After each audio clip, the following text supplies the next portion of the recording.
Oh look, it's a new video and it's going 8-bit. This and more with games you should check out.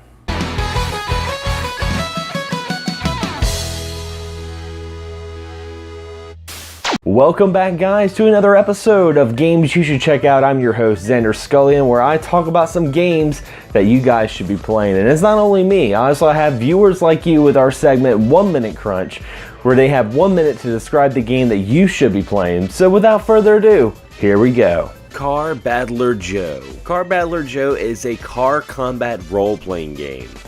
Let that sink in for a second. This is such a unique title just for the Game Boy Advance, and don't be so quick to brush off this wild ride. Made by the same folks who brought us Harvest Moon, you're definitely in for a unique experience. You're playing as a son of a famous car battler, Joe, with all of his ambition and natural ability, wants to become the master of mechanical mayhem. While you may not have the experience or firepower, you start to gain experience by taking new jobs and gassing up the garage. Use quests that you gather within town, gain funds, build up your car, and that's where the game really starts to shine. One thing I will say about this game is I love the fact that it takes advantage of the 16-bit Mode 7 style graphics. I felt like I was playing a portable Super Nintendo game, and I have to say, if you have not played this, definitely check it out. I feel like it's one of those games that really slipped under the radar, and it's definitely worth the play. Toki, going 8-bit. Now, of course, there's going to be a time that I would have to recommend this game in this series, because it's one of my favorite games I remember first watching on Nick Arcade back in the early 90s. Now, Toki is your typical platformer in which the player must traverse several levels with a mini-boss at the end. Now, I know Toki's kind of slow and he can be kind of killed with just one hit, but that's what makes this game kind of challenging. Toki is able to spit powerful shots that will help him in defeating enemies and obstacles that try to slow him down. There's a timer for each stage, and Toki can use these items such as power-ups for his spit, Lucky Rabbit's feed, and you can even get a football helmet. Throughout the game you collect fruit and you can add to Toki's bonus points and keys which unlock bonus areas. Now the Sega Genesis version did add some different aspects like collecting magic coins that you can get extra lives with, where the arcade did not have that. And I have to say, if you guys have not played this game, definitely check it out. Godzilla, destroy all monsters. When aliens invade Earth and take control of Toho's famous kaiju, it's up to the king of all monsters, Godzilla, to correct balance to the Earth. Godzilla, destroy all monsters is a party fighting game, and I really enjoy this, being a huge fan of the series. You can control up to 11 different kaiju. Each kaiju does have their own abilities and different perks that make them their own unique monster. You can also attack others using their surroundings, like armed forces with missiles and freeze tanks. You can also get items within the game like bonus orbs, which provide a finishing move or summon the monster Mothra for an air attack. Extra features include a choice of several locations and destruction mode, in which players compete to destroy a building in the city, and melee mode, which is up to 4 players in a constant battle, and also 4-player mode, which is an all-out melee. And now is that time for 1 Minute Crunch.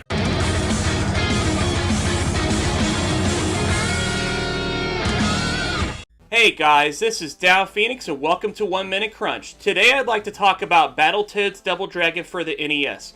This was a late in life release for the Nintendo. It was developed by Rare, same as with the Battletoads games. This is just one that isn't as well known as the other Double Dragon or Battletoads games on the system, but it is in my opinion the best out of all of them. It has a fast-paced and fun gameplay of Battletoads without the extremely high level of difficulty. It also has some of the best graphics you'll see on the NES, with well done parallax scrolling and lots of sprites without lots of flicker.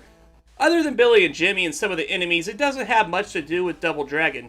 However, it is a fun crossover, and it's great to see characters like a Bobo smashing through walls Battletoads style. I just feel it's the most balanced and fun of the games in these respective series on the NES. That said, some of the boss fights are easy to cheese in the game, and it can be quite pricey, as price charting shows it costs more than all the other games I mentioned combined. But if you can find a way to play, I highly recommend checking it out. And with that guys, Down Phoenix out.